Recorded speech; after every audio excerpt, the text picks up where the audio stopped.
everyone. Izabella Ritz on Amazon Made Simple podcast. Today, we will be talking about AI. How else we can run the world and live today without implementing AI. And honestly, a couple days ago, I was talking to my husband and I said, listen, 20 years ago, I just got a computer and I was thinking, well, that's a life-changing. These days, I cannot imagine if I can live one day without ChatGPT because it's such a great assistant next to me every single day. If I want to yell at somebody, I'm just dropping the message to ChatGPT saying like, oh my God, I'm so mad. Can you please compile a very polite message to this person that it will sound respectfully, nicely, and be very, very professional. ChatGPT just compile the message. We're sending it to the people, right?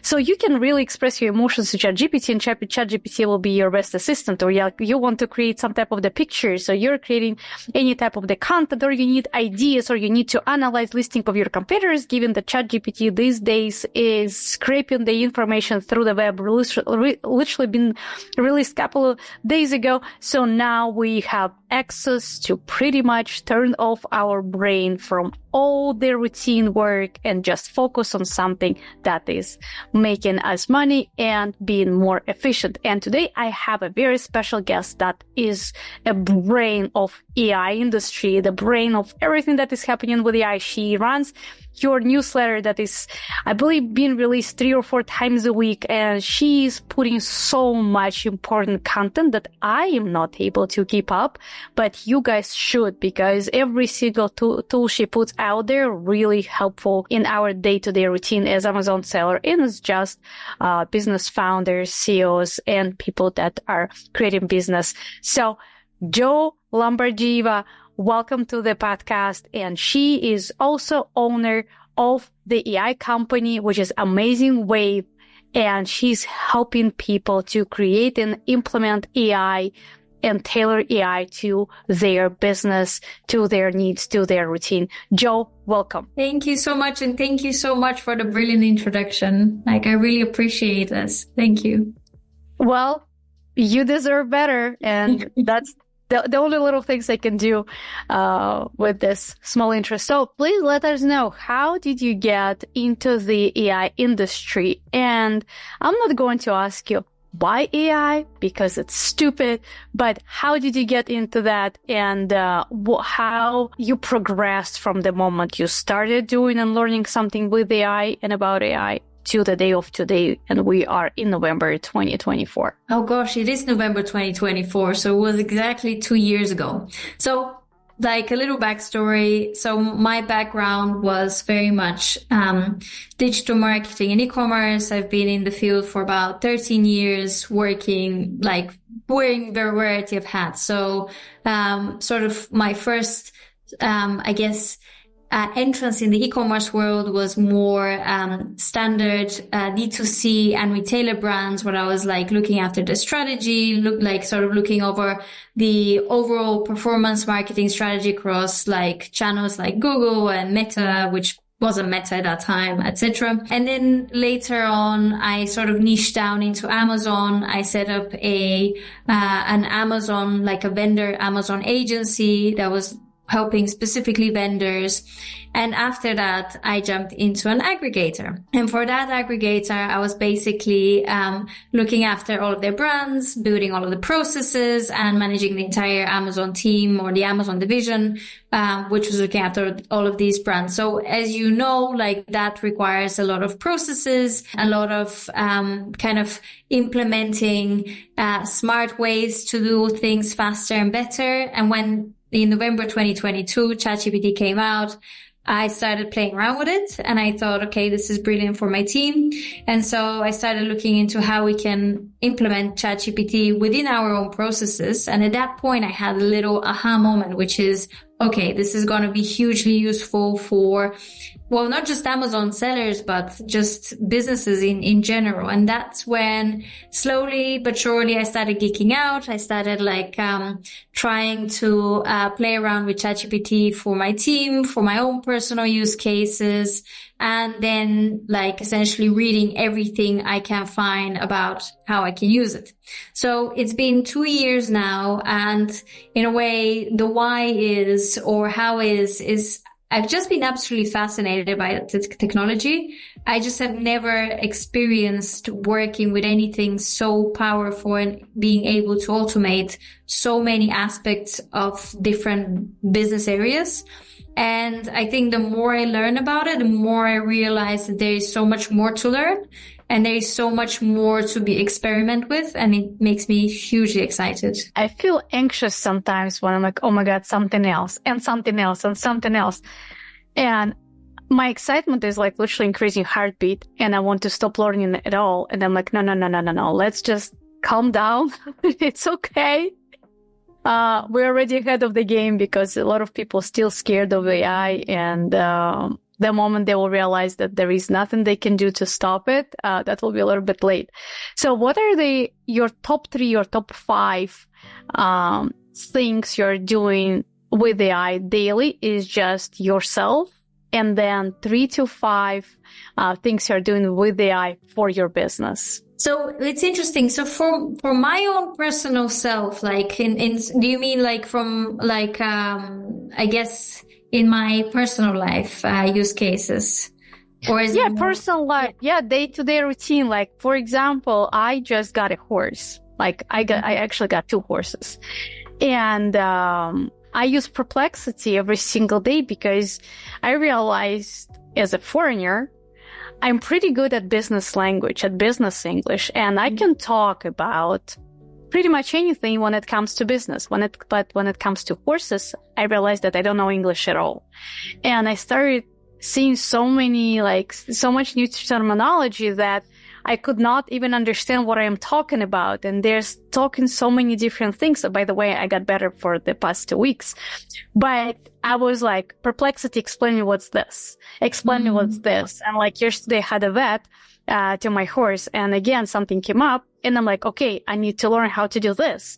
So, and it's just like daily routine. And then it comes to the babies, to the kids, to like family and et cetera, et cetera. So what are your top things that you're implementing or using AI for your life and for your business as well? It's interesting that for my personal life, I actually don't use AI that much because it's like I use it in certain ways. Okay, the one way that I really use it from a personal point of view is for self-development.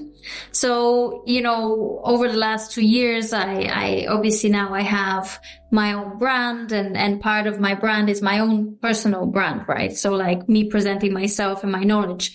And I realized that I really have to become a more confident public speaker and presenter. And for that, you need to kind of gain obviously confidence, but also to be quite eloquent when you present information and quite like present it succinctly. So what I have started using is using the voice function of the ChatGPT app. And I have essentially, sometimes I basically prime ChatGPT, hey, you are my personal trainer. I'm trying to become a better presenter. I'm going to present something to you. Can you give me feedback and tell me, like, if I use parasite words or I do a lot of ums and arms, which I still do, by the way. And can you give me feedback in terms of my intonation, in terms of how I present stuff? And then ChatGPT listens or gives me like different tasks. And that's how I slowly but surely kind of train myself. And do you record yourself to ChatGPT? Do you upload the voice messages or just the text? I purely just, I go to ChatGPT, the ChatGPT app. I switch on voice mode and then I say, okay, you're going to do this. And then ChatGPT just tells me what essentially is my test or like my assignment. And then I start working on the assignment and then ChatGPT gives me feedback. So this is one way that I found it hugely useful. And with voice GPT, I have many use cases. Like, it's also, a kind of like my teacher. So if I ever want to learn something in a blitz way, like not necessarily going into the too much detail, but I want to like learn the basics or the top line of a particular, let's say, how do I do this? How do tell me everything I need to know about SEO or everything I need to know about TikTok or how to optimize better for LinkedIn or etc. I have conversation with ChatGPT and kind of brainstorm that way or like learn from that way. So that's one sort of personal way. I think the funniest one was for my wedding. I basically got married this year. Congratulations on that. Thank you. And so for my wedding, I wanted to write like little sort of, how can I say, sweet messages, but more like puns that were all revolving around honey, because like the little sort of gifts I had for my guests were like based around little honey pots and like little bee pollen.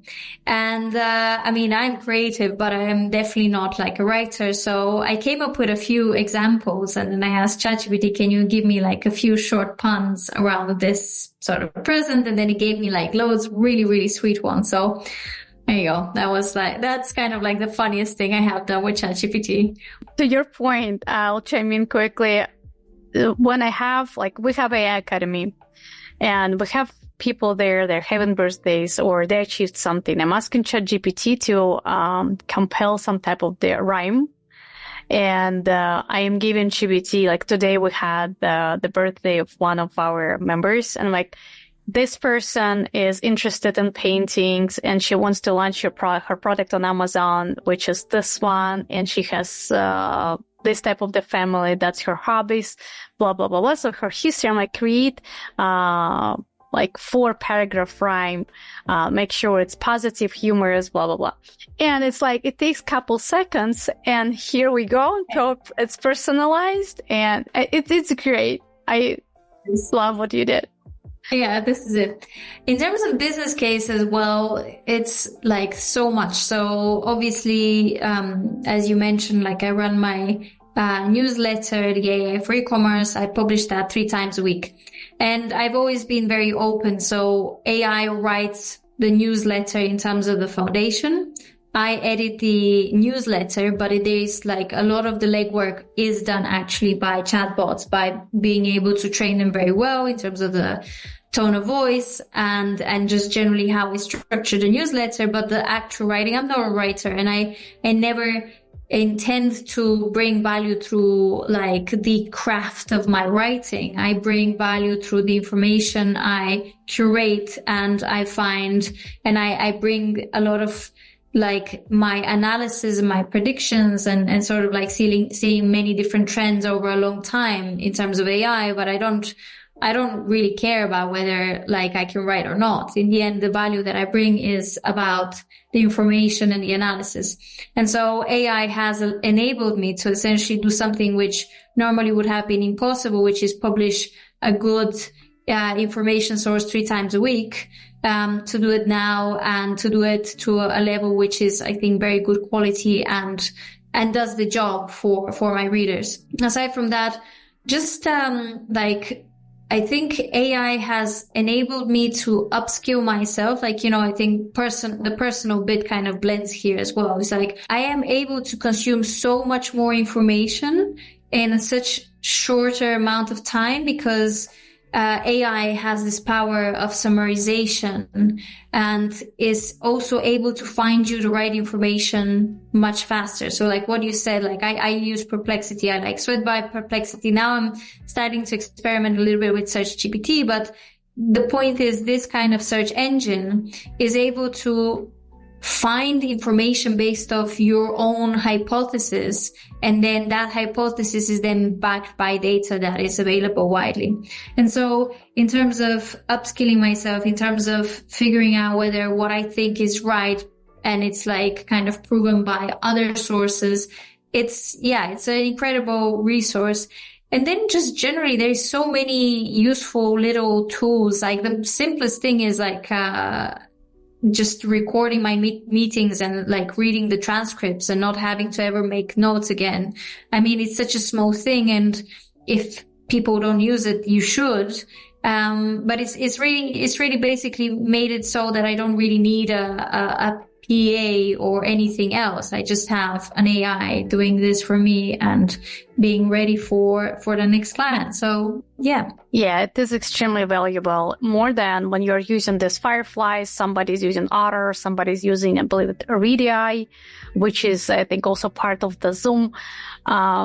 it helps to sometimes prove who said what, right? Because instead of going through the whole recording, you can just go to the notes and you'll be able to say, we guys been talking about this, this, and this. This person on the second, like 9:13 said this specific thing, and this is how we agreed on this agreement, for example, a contract or something like this. Yeah, it is extremely valuable. So you mentioned Perplexity and ChatGPT, of course. Given that ChatGPT now has access to the web, what do you think is the biggest advantage now to use Perplexity versus ChatGPT, given that both of them have the same access as of today? Yeah, this is a really good question. I mean, I've tested them both side by side. I would say right now, Perplexity is still a little bit faster.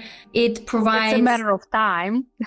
Yeah, that's the thing. Like, I feel that, just to caveat, I don't think Perplexity is going anywhere. I think the entire search space is getting more fragmented. So like, we live in a world where up to this year, like Google to a large extent, like held monopoly over search. And this is the first year where actually Google is now dropping in terms of like less than 50% in terms of market share, which is really significant because it's never happened before. And so I feel that but it's dropping below, not because Google is not providing the information. It's because other tools are pulling from Google, right? Yeah. So remove Google access from anybody, and what we're gonna do? Yeah, and I mean the really interesting thing is like how the entire landscape is going to change, because Perplexity's actual search results are to an extent based on Google. So I think it's going to be very interesting. But I think like what we're going to see is really big fragmentation in terms of the space. And I think Search GPT is going to be, my prediction is going to be probably the second biggest search engine. I would definitely not jump in the bandwagon of Search GPT is the Google killer, because I feel that like Google has created a whole type of search behavior, which I think certain people still prefer. And I think there is time and space for both type of results. Like, I think there is a beauty in what Perplexity and Search GPT do in terms of how they process the information and give you one answer. But in certain instances, it's actually as helpful to get just a whole bunch of blue links. And so I don't think that it's either or. I think it's both. But I think the second way, the new way, which is much more conversational based, is going to become more and more prevalent as people get used to it. And so I think Search GPT is going to become the second biggest engine. And so I feel like, just going back to the question, the comparison between Perplexity and Search GPT, it's almost like it doesn't really matter. Like, they're both going to be good. I think Search GPT offers a better large language model to do more stuff. So in this way, it's more useful. I think Perplexity will probably innovate in a way that will offer slightly different things. But in general, I think what we're getting into is a landscape where we have 3, 4, or 5 different AI-powered search engines, and like Google's market share winning away over time. I agree. What do you think about Claude? Oh, Claude is my favorite. Like, I have to say, ChatGPT is what everybody talks about, but Claude is my kind of like big love in terms of the AI space. I think is like, let me go a full fangirl on Claude. So you got so excited. You look like you're going on a date right now. On a date with a husband that we didn't see for several months, and it's like, oh, Claude. Yeah. Claude. I love Claude.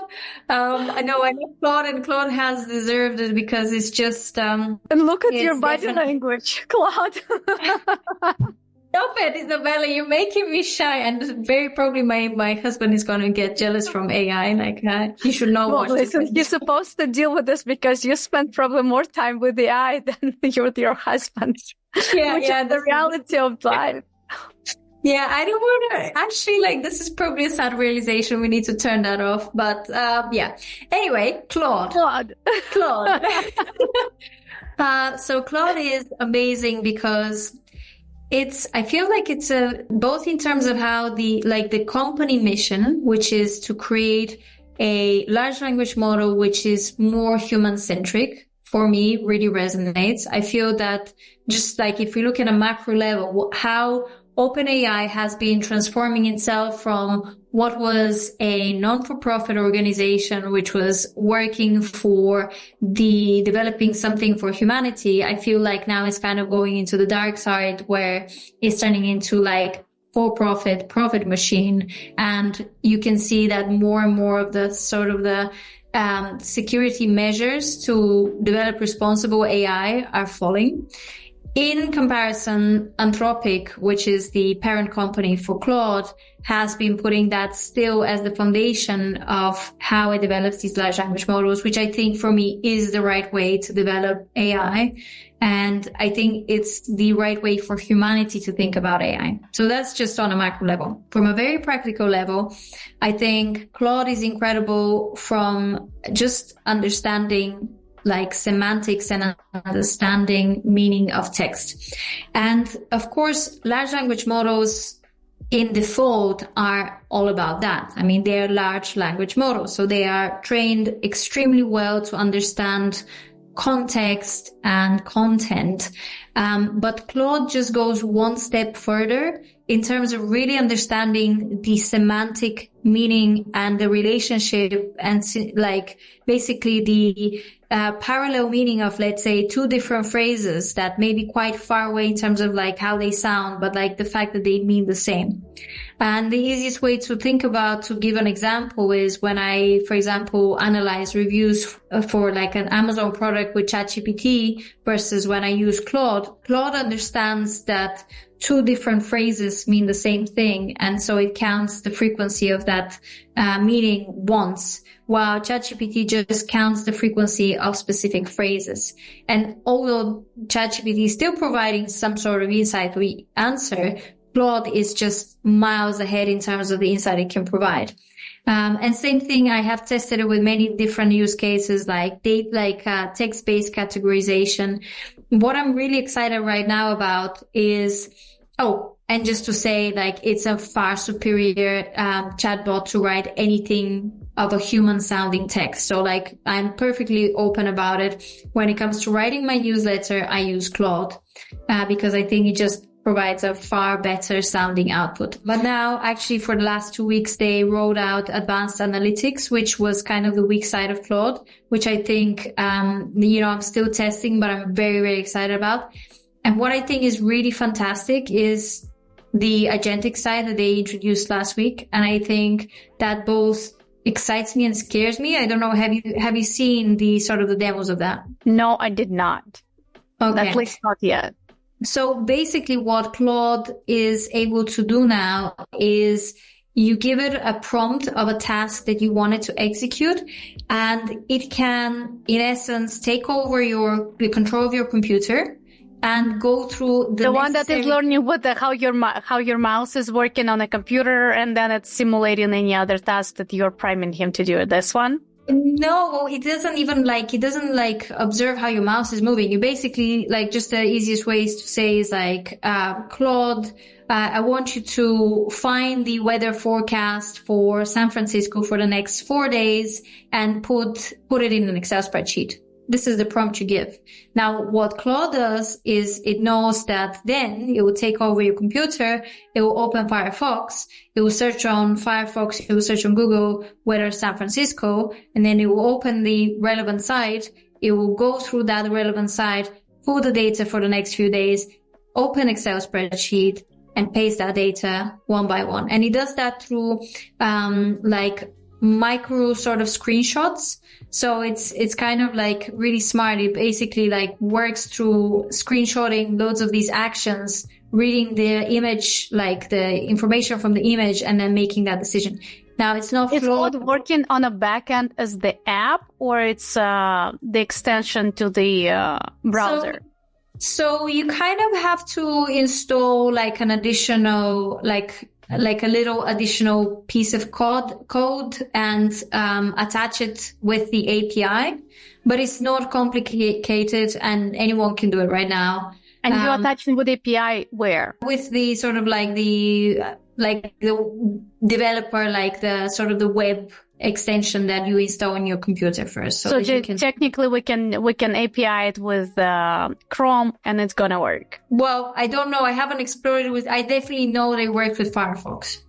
Okay, perfect. So yeah. So it's really like, it's really incredibly exciting because if you think about it, if we can do this right now in November 2024, which is the worst as it could be, what we can expect in 2025. Exactly. In like 6 months, we'll be able to like do entire workflows. So it's very exciting. It's very scary at the same time because it would have huge implications across any sort of field. But yeah, I think it's incredible capability. What type of use do you think it can be for Amazon sellers? Well, just the simplest thing is like anything to do with like data or information gathering. Like, I think people still go through other people's websites, through like loads of Amazon pages, but it can be anything. Like, I've heard, this is not something I recommend, but like, loads of people, go through like black hat tricks of like going and upvoting and downvoting like specific reviews. I don't know if that would be a case study. Do not do this at home. This is not what Joe recommends, right? But I can imagine a use case where like, people even do this kind of stuff. I think over time, if an AI agent can go on any site and collect any information or do an action on a web page, well, you can think about the possibilities, right? So do you think if we will task Claude, this new version of Claude, to track maybe some type of the heat map of other clients from Amazon page, from the specific listings, do you think we'll be able to pull that? Or it's already we have to do the API with Amazon on Amazon part? When you say heat map, what do you mean? To track, are you familiar with Microsoft Clarity? No. So it's another thing. It's mind blowing. If you have your website, it's free. Link it with API with Microsoft Clarity. I use it like on a daily basis and it's addicting. So it's recording the behavior of your visitors, of your website visitors. And you are able to, generally speaking, analyze where are they clicking, what are they doing, why are they losing connection, or where they're leaving your website without filling out the form, or if they're filling out the form, why they did not fill it out in full, and etc. It's just so many insights. It's not just Google Analytics. You literally can see how they're moving their mouse, or if they're like on their phone, how they're scrolling back and forth. It is insane. So you're really spying on people, how they're acting on your website.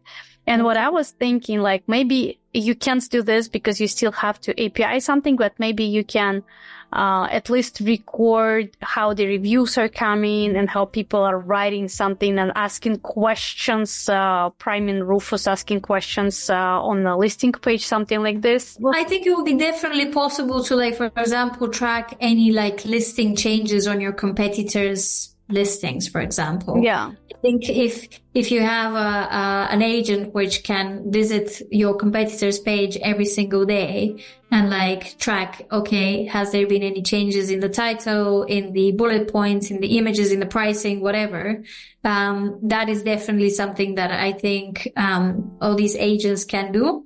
And obviously you can do that at scale so that you can create an Excel spreadsheet like with a data set of all of the changes and then I guess put them into like a sort of like a bigger reporting tool like BI. Or something like, I'm launching the new Tumblr on Amazon. Can you please spy for me on if any new Tumblrs will come out in the next 90 days? And it will spy on the new Tumblrs. because to wait when it will get into Amazon data and we'll be able to see it on the reports and Umbrella Analytics will take time, but then we're able to like really get it from Claude immediately. That's cool. Yeah, this is super cool. Yeah, no, I'm very excited. I think this will be exceptionally useful for business, for any business, really. Yeah, for any business.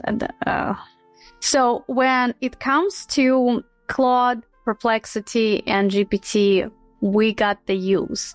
When it comes to Amazon seller, what kind of software not software, AI, do you think they have to use day to day, and what's supposed to be their primary purpose if we're talking about average 7-figure seller that has day-to-day routine of monitoring their inventory? We're talking about private label, of course, that they have to monitor their inventory, optimize conversions, PPC, and etc. Everything standard. That's a difficult question. So because there's I love those. I'm sorry. Yeah, no, it's fine. It's just like it's like how long is a piece of string? I mean, okay. So firstly, there's so many nice tools out there in the market, specifically for Amazon sellers, for pretty much anything. Now, let's start unraveling. For example, if we're talking about Amazon, like managing your advertising, again, it is dependent on what is your school of thought, what is your hypothesis about how you need to run your advertising. A lot of people go in sort of like the school of thought of like black box, letting, let's say, the algorithm optimize your listings, like with something like Perpetual, right? So that's one way. Another way is to go with something much more control and route-based like PackView, which I am generally I fall into that school. And then there's obviously the third way, which is you have a human doing this, but it all depends again on like how big your account is, how sophisticated, how not fragmented, but granular do you want to go, and how granular do you need to go.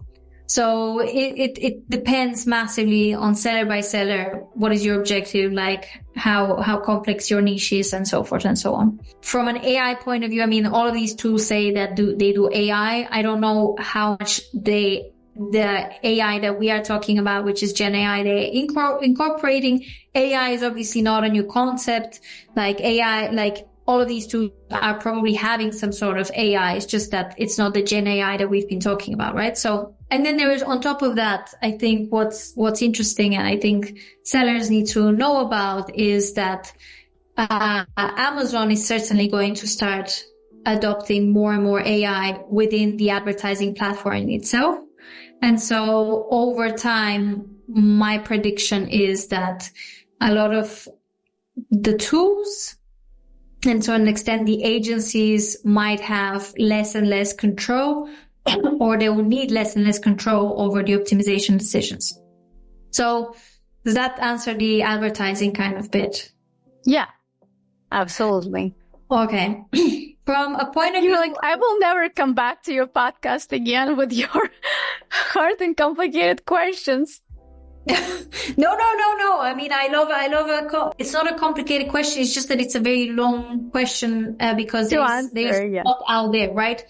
In terms of listing optimization, obviously I am a full believer that you can use. I personally don't believe that you need any external tools unless you have a very, very large portfolio that you don't really need to do in a very good way, but you want to do kind of a blanket job. Then you have a lot of kind of ready-made tools. So in terms of very large portfolios, there is a lot of options. DataDive has an AI optimization tool. I think, if I'm not wrong, Helium 10 has an AI optimization tool. There is obviously eContent that does kind of listing and image optimization. So there is quite a few providers out there. I personally believe that you can do it very, very well with ChatGPT or Claude with a very, well-developed process, in terms of prompting. So that is my personal preference because you get more control over the data input that you have, over like how you actually train the model to like control for things like brand tone of voice, for like customer persona and so forth. In terms of image optimization, I think this is where it's kind of tricky from an AI point of view because there isn't yet tools that have perfected the art of product plus AI image kind of combination. I think e-content is one great alternative. I think what is the other one? Product scope is another alternative. There's obviously like combinations like Canva. You can use or Midjourney where you create the background and then you Photoshop in the actual product. There is obviously like, I think now what is interesting is that Midjourney also allows for editing your own images with AI, which I am testing right now to see how that works. So it's getting there slowly but surely. Both of those, like to the point of Midjourney pictures, when we're talking about Midjourney and ChatGPT, if we will put them together, they can make a baby. Yeah. A good one. And when it comes to the pictures, ChatGPT has a phenomenal option right now when you can ask enhance the picture that he just created, and you can just, you probably know about it, right? So when you like enhance the picture, enhance more, improve, like you can do like up to usually like 7 to 10 times till he will tell you, I cannot recalculate the pixels anymore. That's as good as it gets, or like we should start over again. But Midjourney is creating for you sometimes like something so futuristic, like it's so pretty, it's so nice, it's so real, you want to eat it, but it's just so futuristic, it's impossible to implement, right? So if we would be able to somehow put them together and make them work together on the same picture, that will be probably the end. Yeah. And I think this is very interesting is like, you know, how Midjourney will over time, let's say, increase the window of the prompt, or like whether we include possibility to include data into the prompt. I don't know. It will be, I am very keen to see what happens there. And I'm obviously very excited to see when ChatGPT releases Sora, which is obviously their text to video model, which I think that will be a real game changer for all advertisers, in terms of creating really, really good, realistic, video ads. I'm not too hot on AI inventory tools. There's probably a couple, but like, you know, if you put a gun to my head, I can't think of one. But, for pricing with AI, I think Prophecy is one which is obviously like one of the market leaders, led by Chad Rubin. Yeah, I think I rattled through most of them. I love Chad and I love what he's doing. Deserve a lot of respect. Yeah. This guy did a lot for the industry, and he's still very humble, and he's a very good human being. I love him so much. That's all, I believe, one of the greatest podcasts we had when we've been able to actually discuss AI and how we can implement AI when it comes to Amazon selling. And I will add from myself right now, when you guys are doing something for your Amazon store, just because ChatGPT recently gave to everybody access to the web, don't forget that you can pull the data from the web and interpret it and analyze it and ask for recommendations and ask for suggestions and add something on top. So it's not just like going to ChatGPT and treat it as Google. It's also asking GPT to interpret some type of the data, or maybe just pull your competitor from Shopify. Ask GPT to analyze competitors' listings from Shopify and compare those products and this approach to yours and create some type of the outcome that you are looking for. So keep in mind, there's like really unlimited opportunity for you when it comes to improving your sales and and your branding and everything else, because there is always room for improvement. And now it's time to be efficient about it. 100%. Yeah. Joe, thank you so much for being here today. I know it's late in London and you guys supposed to go to sleep, but instead you're coming on a podcast and shooting a lot of value. Thank you so much. I really enjoyed our conversation, honestly. Thank you.